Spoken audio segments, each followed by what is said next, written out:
Assalamualaikum warahmatullahi wabarakatuh. Good morning all. Oke, dalam pertemuan kali ini kita akan membahas tentang formal and informal leader.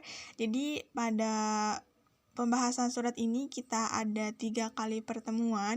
Yang pertama itu tentang informal leader atau personal leader, and yang kedua itu ada tentang formal leader, dan yang ketiga di dalam pertemuan kita yang ketiga ini, kita akan lebih jauh membahas tentang formal and informal leader lebih mendalam dan kita bisa membedakan antara keduanya. Oke, so let's get started and enjoy it. Oke guys, untuk yang pertama kita akan membahas tentang definition formal and informal leader. Jadi di sini Miss membedakan antara keduanya tentang formal leader and informal leader. Jadi untuk gampangnya kalian membedakan, untuk formal leader itu untuk for professional, and untuk informal leader itu untuk non-professional. Bisa dipahami ya sampai sini? Nah, untuk yang formal leader itu kita bisa mengirim untuk sebuah instansi, organisasi, atau dari pribadi untuk sebuah organisasi, atau dari organisasi untuk organisasi, dan dari organisasi untuk sebuah instansi, seperti itu, surat resmi. Dan untuk informal leader, kita bisa melihat di sini adalah non-professional. Jadi di sini kita menulis surat untuk teman, untuk saudara, untuk kerabat. Oke, gini sampai sini kita paham ya. Kita bisa membedakan antara formal dan informal leader. Untuk yang formal leader itu untuk professional, dan untuk yang informal itu non-professional. Oke, sampai sini bisa dipahami ya. Setelah kita bisa membedakan definisi formal and informal leader, kita move to ketentuan-ketentuan dalam menulis formal leader and informal leader. Jadi di sini untuk yang pertama kita akan membahas tentang informal leader atau personal leader. Di situ ada short sentence, like formal grammar and vocabulary, contractions, idioms, active voice, phrasal verb, abbreviations, exclamation marks, imperatives. Oke, kita akan bahas satu-satu ya. Untuk yang pertama itu short sentence. Jadi short sentence di sini kita itu maksudnya kalimatnya itu pendek. Maksudnya kalimatnya pendek itu ada subjek atau ada verb. Jadi kita hanya boleh kita menggunakan just I waiting for you. Itu nggak apa-apa, hanya ada subjek dan ada satu subjek dan ada satu verb. Nah, untuk yang kedua ada like formal grammar and vocabulary. Itu kita tidak terlalu formal, itu nggak apa-apa. Kita nggak formal tuh nggak apa-apa. Baik itu grammarnya, baik itu vocabulary-nya. Vocab itu maksudnya kosakatanya. Kita boleh menggunakan bahasa-bahasa gaul, seperti itu. And ada contractions. Contraction di sini itu example-nya ada I'd. Maksudnya itu kita boleh menyingkat apa yang ingin kita katakan. Contoh misalkan I will. Nah, jadinya I'll. Singkatan-singkatan dalam bahasa Inggris itu kita boleh menggunakan dalam personal leader. Oke, next move to idioms. Jadi idiom di sini tidak ada pengertian spesifik, tapi idioms itu kata-kata yang sudah ditentukan dan kita mengetahui artinya gitu. Kalau misalkan yang di bahasa Indonesia, idioms itu contohnya seperti buah bibir, buah hati, lalu ringan tangan, seperti itu ya. Bisa dipahami ya, idioms itu di dalam bahasa Indonesia contohnya seperti itu.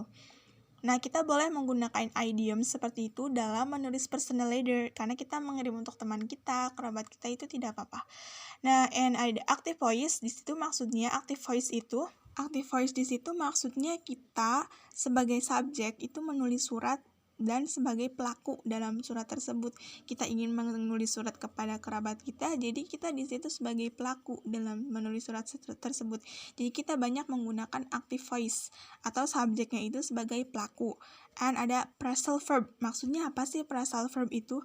Phrasal verb itu adalah gabungan dari dua verb, dua kata kerja. Contohnya kalau dalam bahasa Inggris, come on, push up, and turn on. Nah, seperti itu ya. Contoh simpelnya. And next ada abbreviations, itu sama kayak contraction, kita boleh menyingkat sebuah kata. And ada exclamation mark. Apa sih exclamation mark itu? Jadi exclamation mark itu adalah tanda seru. Jadi kita itu boleh menggunakan personal leader dalam tanda seru dalam personal leader. Dan ada imperative. Imperative di situ maksudnya Oke, next ada imperatives. Di situ maksudnya imperatif itu kalimat peringatan atau kalimat pemaksaan. Kalau kita misalkan kita pengen surat kita dibalas gitu ya, di dalam personal itu tuh boleh kita menggunakan imperatives di situ. Karena kita mengirim surat untuk teman atau kerabat kita ingin meminta dia untuk segera membalas surat kita boleh menyebutkan di dalam surat personal letter tersebut. Oke, di sini kita bisa membedakan, bedanya sangat gampang ya kita membedakannya yang personal dan formal letter. Nah, kalau misalkan yang di informal ada short sentence, kalau di formal letter kita harus menggunakan full sentence. Kita harus kata-katanya itu untuk surat resmi kita harus menggunakan ejaan yang benar, kita harus menggunakan kalimat dengan EYD. Nah, di situ ada bedanya juga yang kedua, kita harus menggunakan grammar dan vocabulary yang benar. Kalau misalkan yang di personal letter kita boleh menggunakan kata bahasa gaul, kalau di formal letter kita harus menggunakan vocab yang benar dan grammar yang benar.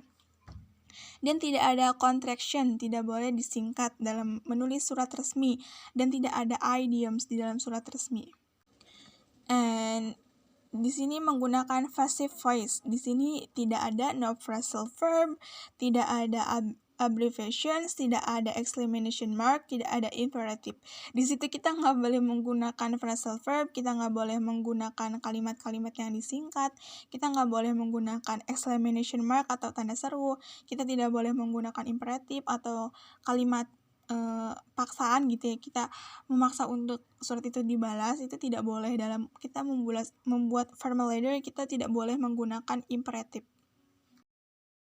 Oke, kita next we have structure. Di sini ada informal and formal. Kita bisa membedakan keduanya ya. Jadi kita di sini sangat kontras antara informal dan formal letter. Di situ ada greeting, ada opening sentence, starting the letter, reason for writing, providing information, final marks, closing off. Jadi sebenarnya susunannya itu sama, tapi di sini kita bisa membedakan antara keduanya. Di dalam greeting itu kita there boleh bisa menggunakan nama, lalu kita boleh menyapa dengan hello, hi, good morning, dan sebagainya, itu kita boleh.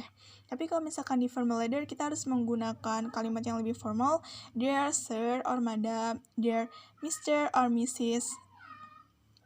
Dan menggunakan surname, kita harus menggunakan nama yang lengkap, nama yang benar. Nah, ada opening sentence. Di sini sama-sama kita harus membuka surat tersebut. Mungkin kalian bisa membedakan dalam jenis bahasanya saja. Nah, sama untuk yang starting the letter and reason for writing, kita sama-sama menjelaskan apa tujuan kita menulis surat tersebut. Kalian bisa membedakan dari cara berbahasanya saja dalam informal and formal letter. And providing information, sama-sama kita ketika akan membuat surat, baik itu formal letter atau informal letter, kita harus memberikan sebuah information. Kita harus memberikan sebuah informasi kepada sang pembaca. Dan ada final marks. Jadi di sini sama-sama kita akan memberikan aba-aba bahwa surat tersebut akan selesai, surat tersebut akan ditutup. Kita memberikan kalimat terima kasih karena telah membaca surat yang telah kita buat. Dan yang terakhir ada closing off. Closing off di situ kita bisa membedakan. Kalau misalkan yang informal itu lebih ke speak to you soon. Jadi dia boleh meminta surat tersebut dibalas, itu nggak apa-apa. Terus ada, tapi kalau misalkan yang di formal kita harus banyak-banyak mengucapkan terima kasih kepada sang pembaca tersebut, your sincerely, your faithfully, kepada dear sir or madam tersebut. Bisa dipahami ya sampai di sini? Oke, kita akan next. Kita akan mencoba untuk menerapkan prinsip-prinsip atau ketentuan-ketentuan surat tersebut dalam surat dalam contoh yang pertama kita akan menerapkan pada formal letter. Di sini yang pertama kita punya sender's address yang paling atas, paling kanan, itu maksudnya pengirim. Jadi kita menulis data kita ketika kita menjadi seorang pengirim ada di paling atas kanan. Nah, di situ ada tanggal juga. Nah, untuk yang agak bawahnya itu ada recipient address, itu adalah si penerima. Jadi si penerima itu akan kita taruh di bawah, dan ada there. Yang tadi untuk formal letter, there-nya kita harus menggunakan nama lengkap, nama asli, dan harus menggunakan sir, madam, mrs, sir, atau mister. Kita harus menggunakan seperti itu karena itu ada di formal letter atau surat resmi. sama-sama saja. Di situ ada paragraph 1, ada paragraph 2, and ada paragraph 3. Untuk paragraph 1 itu kita harus memberitahu apa tujuan kita untuk mengirim surat tersebut. Untuk yang kedua itu kita memberikan informations atau sebuah permintaan itu tidak apa-apa. Untuk yang ketiga itu kita memberikan aba-aba bahwa surat tersebut itu akan selesai dan kita mengucapkan terima kasih telah membaca surat yang kita tulis tersebut. Dan yang paling bawah terakhir kita memberikan terima kasih atau biasanya kalau di bahasa Indonesia dengan hormat ya. Kalau di surat Indonesia harus resmi di Indonesia itu bisa menggunakan dengan hormat. Kalau di bahasa Inggris kita bisa menggunakan your, secondly, atau friendly. Nah, di situ ada your name, boleh menggunakan signature atau tanda tangan, itu optional. Kalau misalkan seperti itu saja itu tidak apa-apa. Oke, ini contoh dari surat resmi yang tadi ya. Kalian bisa lihat bagaimana cara penempatan yang tadi. Bisa dipahami ya? Nah, oke, next kita ke informal atau personal letter. Sama, yang paling atas itu pengirim, nama kita sebagai penulis, ada tanggal juga, di situ ada langsung ke dear. Jadi itu kita kalau misalkan informal letter kita bisa menggunakan nama tersebut. Misalkan kita mengirim kepada teman kita yang bernama Sinta, dear Sinta. Itu is no problem, is nothing problem, itu nggak apa-apa. Nah, untuk sama kita menggunakan 3 paragraf, ada paragraf 1, 2, and 3, ketentuannya sama dengan formal letter. Dan di paragraf ketiga, kita boleh meminta untuk teman kita untuk membalas surat yang kita berikan, itu tidak apa-apa. And yang terakhir ada best wishes, speak to you soon. Nah, ini penerapannya. Itu yang pertama kita mengirimnya siapa, ada tanggalnya, ada diri siapa, lalu kita di situ ada untuk informal letter kita banyak menggunakan bahasa-bahasa gaul, bahasa-bahasa sehari-hari, bahasa-bahasa yang lebih akrab, yang lebih hangat, karena itu surat untuk teman kita, kerabat kita. Oke, guys. Harap kalian bisa memahami tentang formal and informal letter. Jika kalian masih ada yang belum paham, please recall me lewat WhatsApp, lewat di komen YouTube, lewat di komen Google Classroom, is no problem. I is very welcome to you to open your comment and your jika kalian ada pertanyaan, please call me. Please hubungi Miss jika kalian ada yang masih belum paham. Oke guys, thank you. Bye-bye.